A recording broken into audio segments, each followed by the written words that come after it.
Welcome to the final, oh my god, my cat. The final November unboxing of 2020. It's crazy, I know. I never thought we'd get here either. I've also completely forgotten what's even in these last few boxes because it has been so long. Wow, look at that. We have the answers right there. So first off, Kurokos Basketball. It's a very popular basketball series, definitely one worth reading. It's a sports manga series, which kind of turns away some fans, but it's more like Dragon Ball Z than it is sports. The main characters even go Super Saiyan. It's pretty wild. I know what you're thinking. How do you go Super Saiyan on the court? They like move so fast that it's like past light speed and things like that. It's just wildness.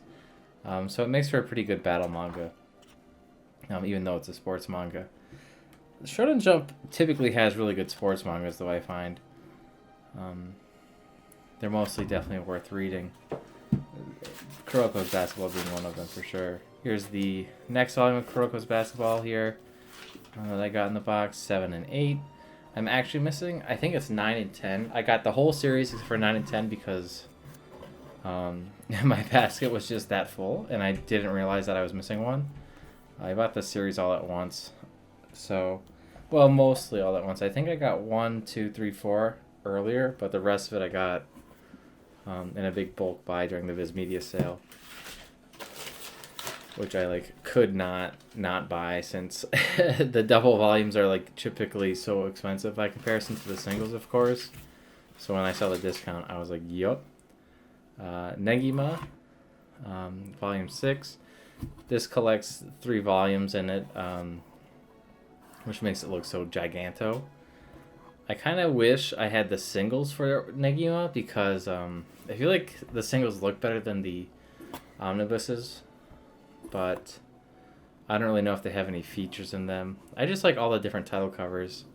And then to go from all omnibuses to the singles again, because they didn't actually make an omnibus of the rest of the series, it kind of seems annoying. But the art to Negima looks like it's pretty good. It's comedic overtone, a little bit ecchi. Apparently it's a decent battle manga too, with a lot of cool power systems, but I've been always kind of drawn away from it because I really am not a big fan of the ecchi series. And I feel like Negima, the main character,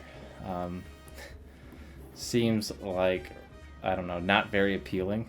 So I never really cared to get into it. But because it's actually a prequel to YuGiOh, or rather YuGiOh is the sequel to the series, and I really liked YuGiOh, I figured I'd get on board of it. It looks like the series starts to really pick up though towards the end. So I'm excited to read it. Hopefully to prove myself wrong is pretty much the whole reason I'm excited to read it.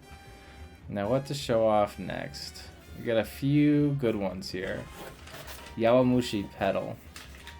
It's about this guy who is actually a gopher, meaning bullies have him go around picking up convenience store snacks for him all the time in high school, or else they beat him up and steal from him, and he doesn't really have any friends, and he's a huge otaku. But he always rides his bike everywhere. And so the bike team figures this out, and they're like, wait a minute, this dude is awesome at riding the bike because he wants to get his chores done fast as being a gopher. And so it it kind of has him join the biking team, and he gets a brand new bike, and he turns into a competitive bike racer. So it's a really kind of an interesting story. I actually love riding my bike also, so it's a series that I can relate to on that level as well. It's kind of an intense read too because they draw all these speed lines in it, which really gets you involved into the action. I only have volumes 1 and 2 here, but I believe it was 3 was back ordered. I want to order the rest of them, but I kind of want to get a little bit more of a few other series before I get the rest of that, because I know I'm going to read Yawamushi Pedal all at once, so I want as many volumes as possible. This is Neo Parasite M. It's a few side stories by various authors in the world of Parasite. So it's about all these different characters who have a parasite in them. There we go. And it's a bit of a continuation, building off the lore. And so the art varies between author. I haven't actually read it yet though, but it looks like it would be an interesting read. I mean, the Parasite world has a lot of untapped potential, I felt like, when it ended. I mean, you know, obviously, Miggy wasn't the only one who messed up his plan. You know, you could tell from the jaw one. Neo Parasite F, it's the same thing. You know, these stories have actually gotten, I think it was pretty bad reviews, but hopefully it's a little bit, you know, few redeeming side stories in them. Obviously, there's going to be some hit and miss ones, but I mean, it was good enough for a second volume, so it must have either sold well or been pretty decent, actually. This is going to be Neon Genesis, Volume 6, well, 4, 5, 6. And so I am only missing 10, 11, 12. And then I'll have the whole set. I really don't want to read this until I have the whole set. I mean, there's only 5 of these omnibuses, so... But I know when I start reading it, I'm going to be, like, hooked. Because it's going to be based off the original series, and the original series had me hooked, too. The ending apparently is a bit different than in the anime, so I'm excited to really read it. But obviously, I just need that one volume, which is back-ordered, and then I can get going on it. So I can't wait for that. YuGiOh 14. I've actually been waiting for this since October. It came in November, though, so I mean, that's actually pretty close. But yeah, I've got the whole YuGiOh set now. This was the only one I was missing.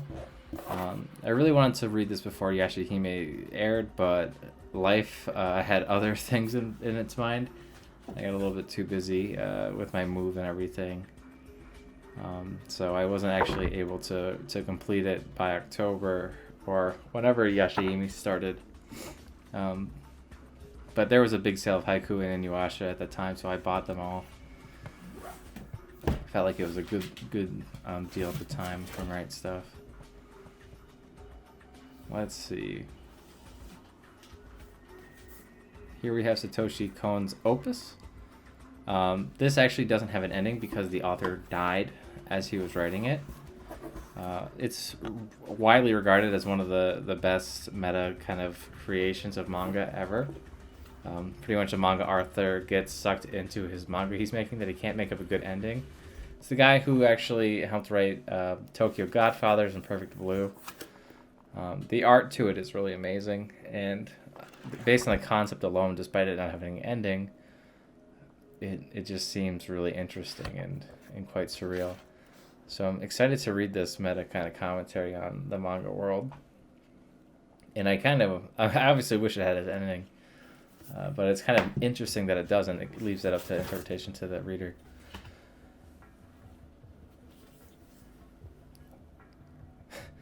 This is Blue Period. I think this is a Shonen Jump manga, again, based off of... Oh, no, it's Kodansha. But it's another author, an artist-based manga. I've been getting a few of them, but this one really started to hit a big popularity spike. So because it was so popular, I decided to pick it up because it was just starting. But hopefully it's a good read, just like everyone says. The art to it looks really quite good, so I'm interested in it too. But I guess that's kind of expected for a manga about art. But yeah, so it looks like it's just kind of like a slice of life. Wants to become an artist, live up to his dreams. So I'm excited to read that as well. Alright, that's one down.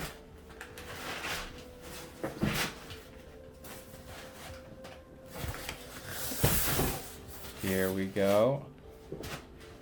I think this is the last one. And I cannot wait to finish this up.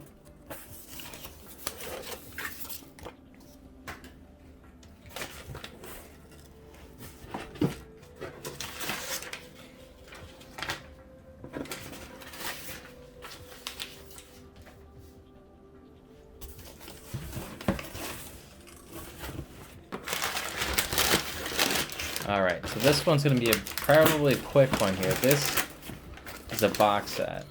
And it's super heavy, as you can tell from me groaning. Rosario Vampire. I heard Whoop! Just want to show off how kind of beast this thing is here.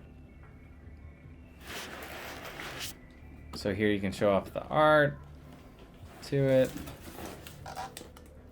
There's the side, the back. I think that's kind of cool to have a watermelon jack-o'-lantern. And let me just put this back up top here to the box. This came with seasons 1 and 2. Now, Rosario Vampire, I really did not like as a kid. Oh, we got a few other ones in here too. Let's go through these real quick. So these are all going to be YuGiOh. And these tend to be darker than the actual anime was. So I'm interested to read these as well. But YuGiOh, I'm actually missing one. So this is 28, 29, 30.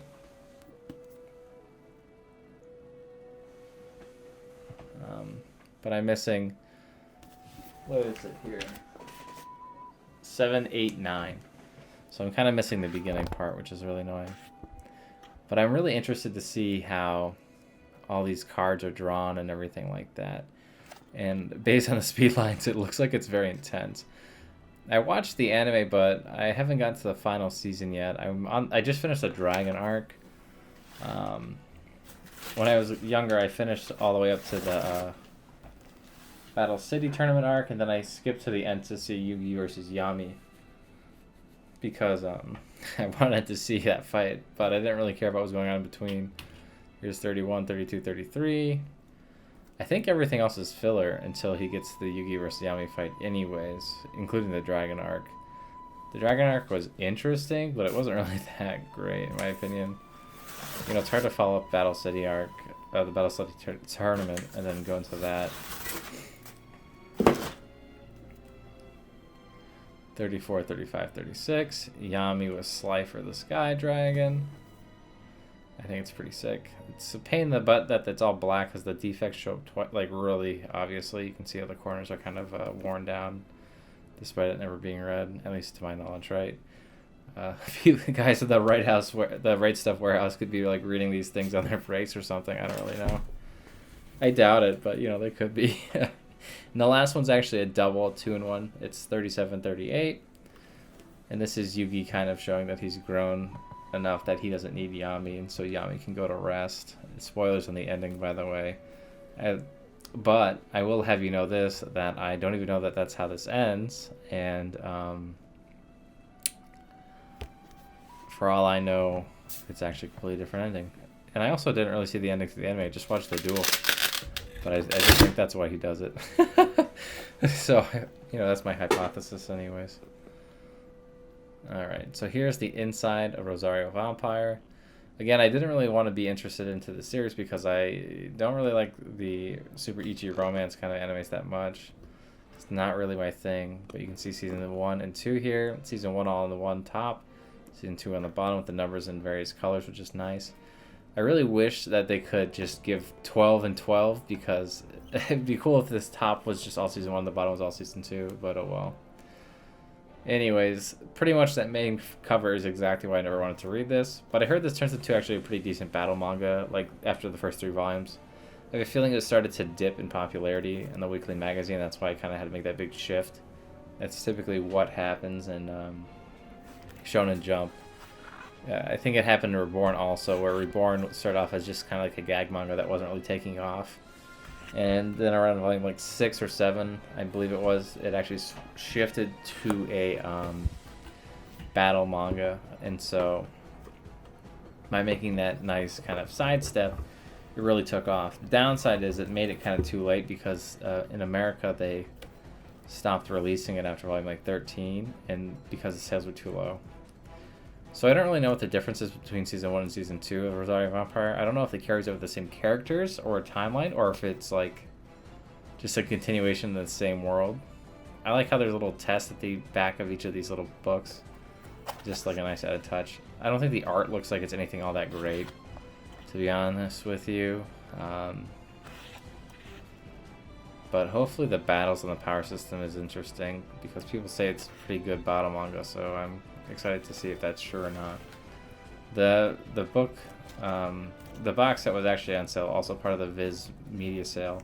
I really try to buy the more expensive things, with the box set being obviously one of them, so I can get the most of my discount. This is a little bit of a comic that came with it in regards to just a side story. It's in full color, which is really nice. How to Play with Feeling. Sort of quarter little side story thing.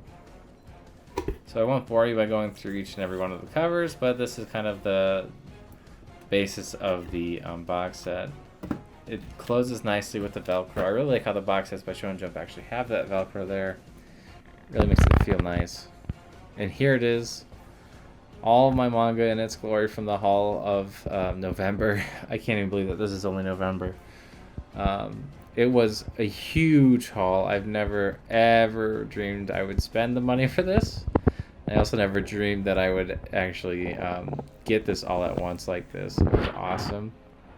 There's actually a lot of work to unbox this because my room gets so hot, so you'll probably notice I'm a little sweaty in a few of my videos. But that's okay. But yeah, I just can't even believe it. Platinum End, though, is like the highlight of this. The cover for it is just surreal, and I love the story of Death Note. So I've read some Platinum End, but I really can't wait to see the series get to the end. I think volume 13 or 15 is actually the final bit of it. Another good pickup was Magical Index 1 and 2. Those are, it's hard to find Magical Index and start Railgun. So thank you everybody for watching, and I hope everyone has a nice day. Please like, comment, subscribe if you like the video. Bye.